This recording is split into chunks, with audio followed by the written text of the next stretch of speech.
Assalamualaikum warahmatullahi wabarakatuh. Perkenalkan, nama saya Nurul Aini. Saya dari kelas Akuntansi Syariah 4A dengan NIM 025. Dalam video kali ini saya akan membacakan materi yang berjudul Uji Statistika Non-Parametrik. Nah, video ini untuk memenuhi tugas mata kuliah Statistika dengan dosen Bapak Muhammad Rafiuddin. Langsung saja kita masuk pada materi yang pertama, yaitu uji non-parametrik. Uji statistika ini didasarkan pada dua pertimbangan, yaitu yang pertama, jenis pengukuran data, dan yang kedua didasarkan dalam bentuk distribusi populasi. Nah, ada kelebihan dari uji non-parametrik, diantaranya yaitu digunakan pada data skala nominal atau ordinal, yang kedua, digunakan untuk sampel kecil dan tidak memerlukan informasi populasi. Assalamualaikum warahmatullahi wabarakatuh. Perkenalkan, nama saya Nurul Aini. Saya dari kelas Akuntansi Syariah 4A dengan NIM 025. Dalam video kali ini, saya akan membacakan materi yang berjudul Uji Statistika Non-Parametrik. Nah, video ini dibuat untuk memenuhi tugas mata kuliah Statistika dengan dosen Bapak Muhammad Rafiuddin. Langsung saja kita masuk pada materi yang pertama, yaitu uji non-parametrik. Uji statistika ini didasarkan pada dua pertimbangan, yaitu yang pertama, jenis pengukuran data, dan yang kedua, yaitu bentuk distribusi populasi. Adapun kelebihan dari uji non-parametrik ini diantaranya yaitu digunakan pada data skala nominal atau ordinal, yang kedua, digunakan untuk sampel kecil dan tidak memerlukan informasi populasi. Dan yang ketiga, pada umumnya mudah dipahami daripada uji parametrik. Nah, keterbatasan uji non-parametrik itu ada dua. Yang pertama, ketika menggunakan data skala nominal atau ordinal, setiap data hasil perhitungan tidak diperlukan dalam uji ini. Sehingga data hasil perhitungan ini tidak akan berguna. Yang kedua, hasil lebih bersifat umum karena tidak ada informasi tentang populasi, sehingga hasilnya kurang powerful. Selanjutnya yaitu uji tanda. Uji tanda ini didasarkan pada perbedaan tanda antara dua observasi yang berhubungan dan memberi tanda positif dengan adanya perbedaan positif dan tanda negatif adanya perbedaan negatif. Selanjutnya, yaitu yang kedua, uji tanda untuk sampel kecil. Uji tanda berupa probabilitas yang menunjukkan populasi pertama lebih besar dari populasi kedua, di mana populasi kedua berhubungan dengan populasi yang pertama atau parity population. Nah, prosedur uji non-parametrik ini mengikuti prosedur uji parametrik sebagai berikut. Yang pertama, membuat hipotesis nol dan hipotesis alternatif. Misalnya, pernyataan bahwa training bisa meningkatkan kriteria karyawan, bisa meningkatkan kinerja karyawan. Ada lebih dari 50% probabilitas bahwa kinerja karyawan mengalami kenaikan setelah mengalami training, sehingga HO banding P lebih kecil dari 0,50 dan HA banding P lebih besar dari 0,50. Yang kedua, memilih tingkat signifikasi pada Mayo 1% dan Mayo sama dengan 5% atau Mayo sama dengan 10%. Yang ketiga, menentukan tanda positif atau negatif pada setiap observasi. Yang keempat, tanda positif jika ada kenaikan dan tanda negatif untuk penurunan kinerja karyawan. Bila kinerja sama sebelum dan sesudah, kita beri tanda 0. Tanda 0 tidak dimasukkan dalam uji. Karena sampel kecil, maka uji tanda menggunakan distribusi binominal.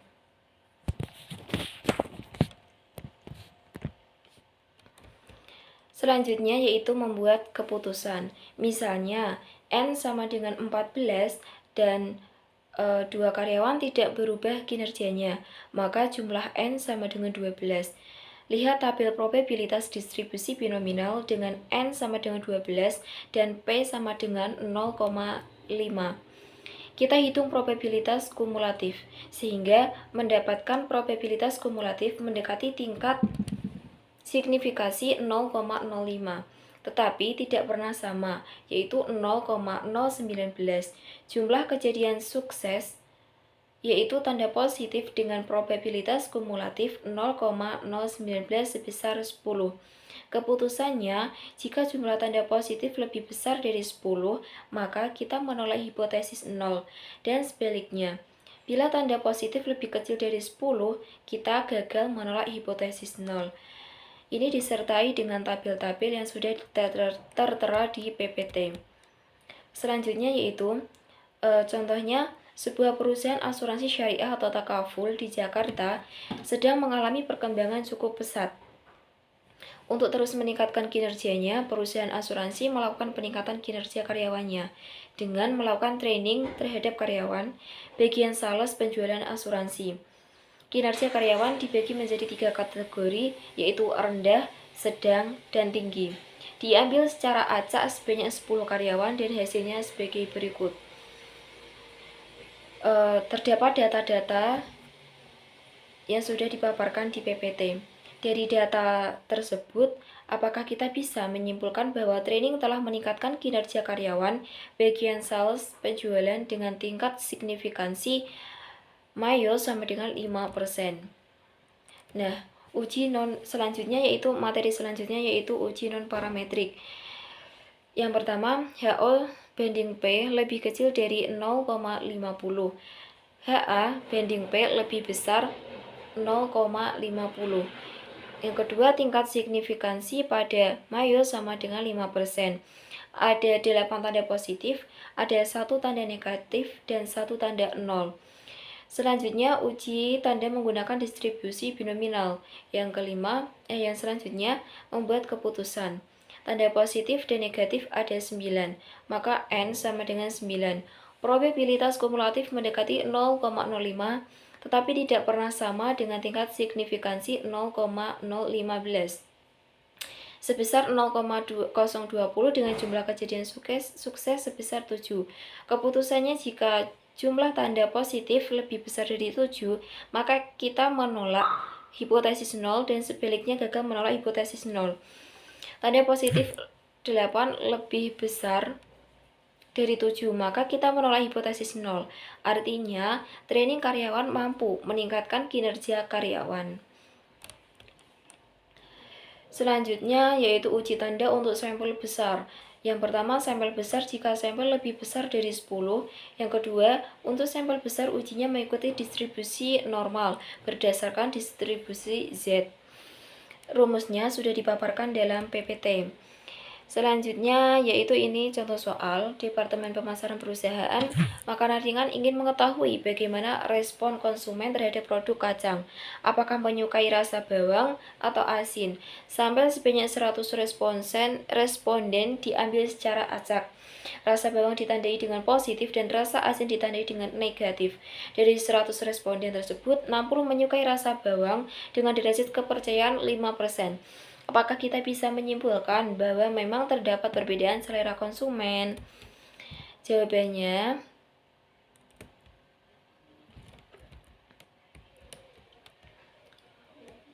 langsung saja slide selanjutnya. HO banding P sama dengan 0,50, selera konsumen sama. HA banding P tidak sama 0,50, selera konsumen tidak sama. Selanjutnya, tingkat signifikasi pada Mayo sama dengan 5%, uji distribusi Z dan membuat keputusan. Nah, nilai Z kritis uji dua sisi pada Mayo sama dengan 5% adalah kurang lebih 1,96, tanda plus 70 lebih besar dari 50. N dibagi 2, maka nilai Z hitungnya sebagai berikut. Sudah tertera di dalam PPT. Langsung saja kesimpulannya yaitu nilai Z hitung 1,9 lebih kecil dari 1,96 sehingga kita gagal menolak HO. Kesimpulannya, dari sampel yang ada belum bisa membuktikan bahwa konsumen mempunyai selera yang berbeda. Selanjutnya yaitu uji hipotesis median. Yang pertama, uji median dilakukan dengan uji tanda. Yang kedua, tanda positif untuk observasi di atas hipotesis median, tanda negatif untuk observasi di bawah hipotesis median, dan observasi sama dengan hipotesis median, maka tandanya 0, sehingga bisa dihilangkan observasi ini. Prosedur uji tanda untuk median ini sama dengan uji tanda sebelumnya. Pada tahun 2013, median harga rumah tipe 36 di Jakarta adalah sebesar 330 juta. Departemen Pemasaran sebuah real estate di Jakarta ingin mengetahui apakah memang median harga rumah tipe 36 tahun 2014 memang sudah berbeda dari tahun sebelumnya. Sebanyak 64 rumah tipe 36 diambil secara acak. Dari 64 sampel yang ada, 41 rumah tipe 36 mempunyai harga di atas 330 juta, 22 rumah harganya di bawah 330 juta, dan 1 rumah harganya 330 juta. Dengan tingkat signifikansi 5%, apakah kita bisa menyimpulkan bahwa median harga rumah tipe 36 di Jakarta telah berubah? Selanjutnya, HO banding median sama dengan 330 juta. HA banding median tidak sama 330 juta. Kedua, tingkat signifikasi pada Mayo sama dengan 5%, uji distribusi Z, dan selanjutnya membuat keputusan. Nah, nilai Z kritis uji 2 sisi pada Mayo sama dengan 5% adalah kurang lebih 1,96. Tanda plus 41 lebih besar dari 32 dan N dibagi 2, maka nilai Z hitungnya sebagai berikut. Nilai Z hitung 2,125 lebih besar dari 1,96 sehingga menolak HO. Kesimpulannya, sampai cukup bukti bahwa median harga rumah tipe 36 telah berubah pada tahun 2014 di Jakarta. Yang selanjutnya yaitu uji ranking tanda Wilcoxon. Uji ranking tanda Wilcoxon atau Signet Rank. Yang pertama, uji statistika perbedaan dua sampel dependen di mana datanya skala ordinal. Yang kedua, data tidak berdistribusi normal. Adapun prosedur atau langkah uji ranking tanda Wilcoxon yaitu mencari perbedaan skor antara dua sampel yang diambil, mencari nilai absolut perbedaan skor dua sampel tersebut. Jika perbedaan 0, maka kita tidak masukkan dalam analisis. Yang ketiga, melakukan ranking nilai absolut dari yang terkecil sampai yang terbesar. Jumlah ranking paling kecil disebut sebagai T digunakan untuk uji statistika. Membandingkan nilai kritis distribusi Wilcoxon dengan nilai T yang kita cari. Yang terakhir, jika nilai T lebih besar dari nilai kritisnya, maka gagal menolak hipotesis 0 dan sebaliknya, menolak hipotesis 0. Selanjutnya yaitu sebuah lembaga analisis keuangan ingin mengetahui apakah kondisi ekonomi tahun 2014 lebih baik daripada tahun 2013. Untuk itu, lembaga tersebut membandingkan rasio harga dan pendapatan price earning ratio atau sama dengan PE rasio saham di Bursa Efek Indonesia di kedua tahun tersebut. Sebanyak sampel 12 perusahaan diambil secara acak sebagai sampel. Dengan derajat kepercayaan 5%, apakah kita bisa menyimpulkan bahwa PE rasio tahun 2014 lebih baik dari tahun 2013? Yaitu HO tidak ada perbedaan PE rasio tahun 2013 dan 2014. HA PE rasio tahun 2014 lebih tinggi dari PE rasio tahun 2013. Nah, tingkat signifikasinya pada Mayo sama dengan 5%. Uji statistika ranking tanda Wilcoxon. Dan yang keempat, membuat keputusan. Keputusannya yaitu nilai Wilcoxon kritis uji 1 sisi pada Mayo sama dengan 5%, pada N sebesar 12% adalah 17. Tidak ada perbedaan 0 PE rasio tahun 2013 dan 2014, maka N sama dengan 12. Nah, nilai T hitung adalah 5, yaitu nilai perbedaan ranking yang terkecil. Nilai T hitung sebesar 5 lebih kecil dari nilai kritisnya 17, sehingga kita menolak HO. Kesimpulannya, bahwa sampel cukup memberi bukti bahwa PE rasio tahun 2014 lebih tinggi dari tahun 2013. Selanjutnya ada tabel uji ranking tanda Wilcoxon dengan program SPSS. Lalu ada uji Mann-Whitney-Wilcoxon. Yang pertama, uji memerlukan persyaratan bahwa data paling tidak merupakan skala ordinal. Yang kedua, uji perbedaan dua sampel dengan sampel adalah independen atau Wilcoxon rank sum test. Yang terakhir, data tidak distribusi 0. Selanjutnya, yaitu uji Mann-Whitney-Wilcoxon untuk sampel kecil. Prosedur untuk uji coba untuk uji dua sampel independen dengan MWW sebagai berikut. Yang pertama, menggabungkan data dari dua sampel independen dan melakukan ranking. Selanjutnya, menjumlahkan setiap ranking secara terpisah berdasarkan sampel masing-masing.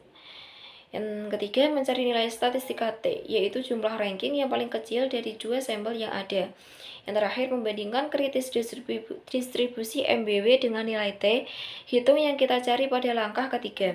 Adapun nilai kritis distribusi MBW sebagai berikut. Nilai TL dicari dari nilai kritis MWW. Nilai kritis TL ini didasarkan pada jumlah sampel populasi pertama N1 dan jumlah sampel pada populasi kedua N1 dan tingkat signifikasi yang dipilih. Jika nilai T lebih kecil dari atau lebih besar dari TL, maka menolak hipotesis 0 dan sebaliknya. Jika nilai T di antara TU dan TL, maka gagal menolak hipotesis 0. Selanjutnya yaitu contoh soal. Ada dua kelas statistika, yaitu kelas A dan kelas B yang ditawarkan setiap semester. Masing-masing kelas berjumlah 75 mahasiswa. 5 nilai mahasiswa dari kedua kelas tersebut diambil secara random. Hasilnya sebagai berikut. Nilai dosen pengampu statistika kelas A, yaitu mahasiswa Tommy, Joni, Hilmi, Reni, dan Yeni, masing-masing nilai yaitu 70, 90, 82, 94, dan 71. Nilai dosen pengampu statistika kelas B dengan mahasiswa Farda, Angga, Rara, Yaya, dan Sehia dengan nilai 91, 75, 85, 74, dan 96 dengan derajat kepercayaan 5%. Apakah kita bisa menyimpulkan nilai statistika kedua kelas tersebut tidak sama? Yaitu yang pertama, HO sama dengan nilai ujian banding nilai ujian statistika sama antara kelas A dan kelas B. Dan HA, nilai ujian statistika tidak sama antara kelas A dan kelas B. Yang selanjutnya, memilih tingkat signifikansi pada Mayo sama dengan 5%. Uji statistika MWW membuat keputusan. Nilai kritis TL sebesar 18. Sedangkan nilai sebesar TU sama dengan 5. 5 tambah 5 tambah 1 sama min 18 sama dengan 37. Nah, nilai hitung adalah 24, yaitu jumlah ranking yang paling kecil dari kelas A. Nilai hitung sebesar 24 ini lebih besar dari 17, tetapi lebih kecil dari 37, sehingga kita gagal menolak HO. Kesimpulannya, sampai belum cukup bukti ada perbedaan nilai ujian statistika antara kelas A dan kelas B. Datanya sudah dipaparkan dalam PPT. Selanjutnya, uji Mann-Whitney-Wilcoxon untuk sampel besar. Bila sampel lebih besar dari 10, uji statistika MWW mengikuti distribusi Z. Adapun nilai Z hitung untuk uji MWW sampai besar sebagai berikut. Lembaga Riset Perusahaan Otomotif Astra Cabang Bandung ingin mengetahui apakah model sepeda motor Honda jenis manual atau automatic setelah 4 tahun digunakan memang berbeda dalam jumlah jarak yang bisa ditempuh dalam kilometer per liternya.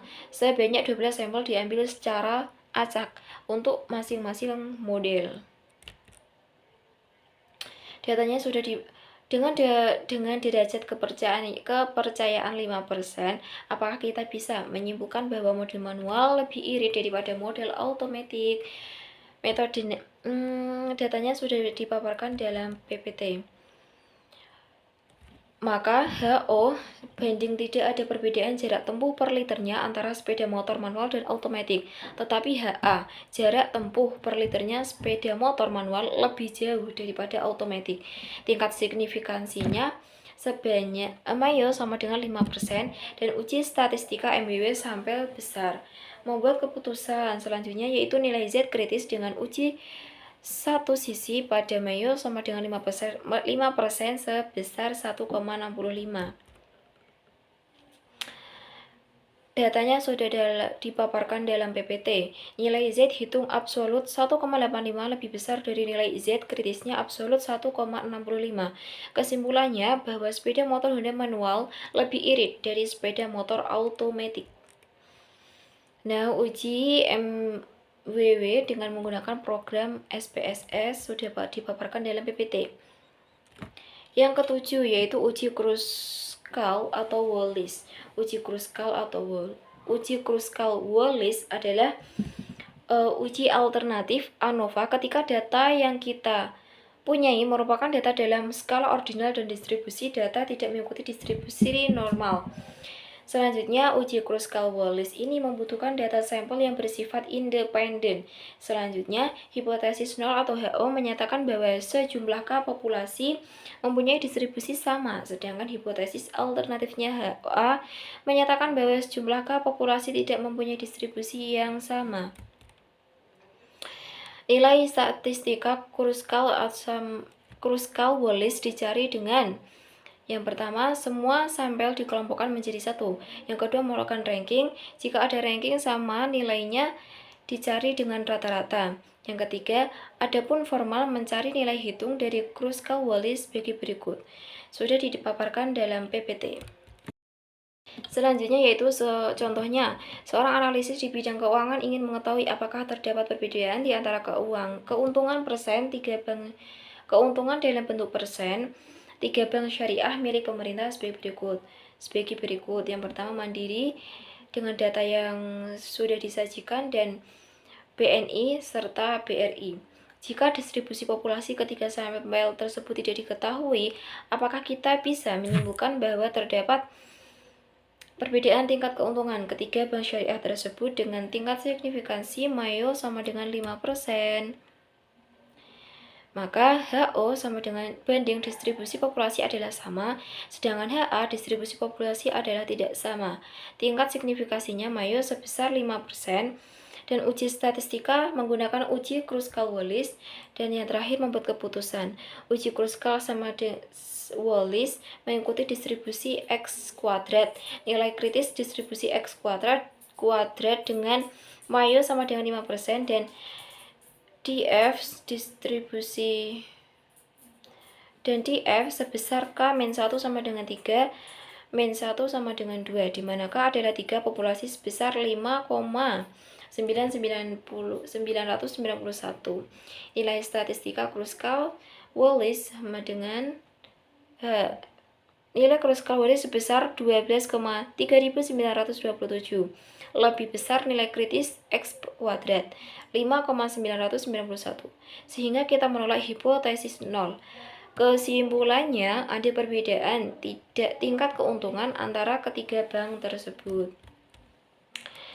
Uji Kruskal-Wallis dengan program SPSS sudah dipaparkan dalam PPT. Yang selanjutnya yaitu uji korelasi ranking Spearman. Korelasi menunjukkan keeratan hubungan antara satu variabel dengan variabel lainnya. Besarnya keeratan hubungan antara dua variabel dihitung dengan koefisien korelasi. Analisis korelasi digunakan untuk mencari keeratan antara dua variabel dalam skala ordinal.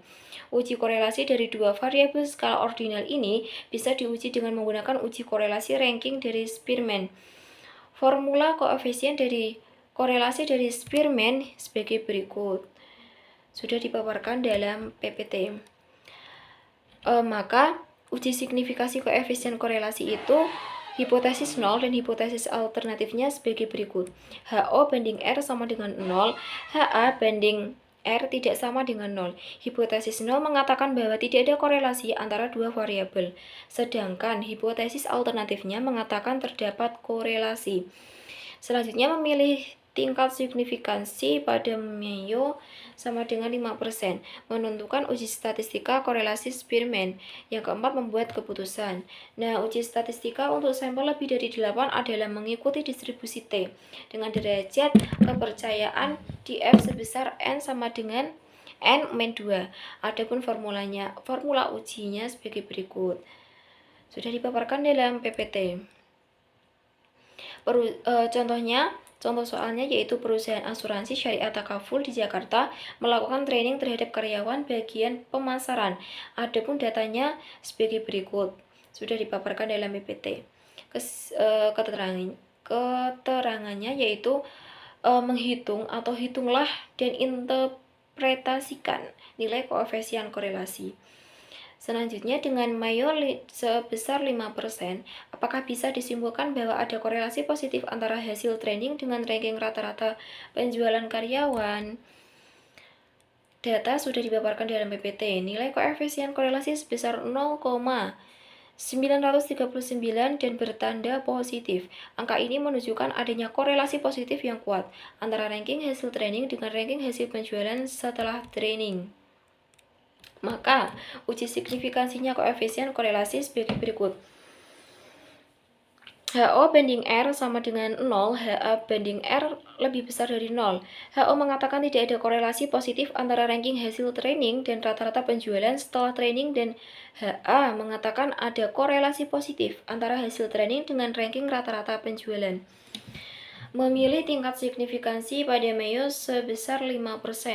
Menentukan uji statistika korelasi dengan metode Spearman. Yang keempat, membuat keputusan. Nilai T kritis dengan satu sisi pada tingkat signifikansi 5% dengan DF 8 sebesar 1,860. Sedangkan nilai T hitungnya sebesar sebagai berikut. T hitung 7,75 lebih besar nilai kritisnya dari 1,860, sehingga menolak hipotesis 0. Kesimpulannya bahwa dari sampel yang ada terdapat korelasi positif antara ranking hasil training dengan ranking penjualan setelah training. Nah, uji korelasi ranking Spearman ini dengan program SPSS contohnya sudah dipaparkan dalam PPT. Sekian video pembelajaran atau pembacaan materi dari saya. Kurang lebihnya saya mohon maaf.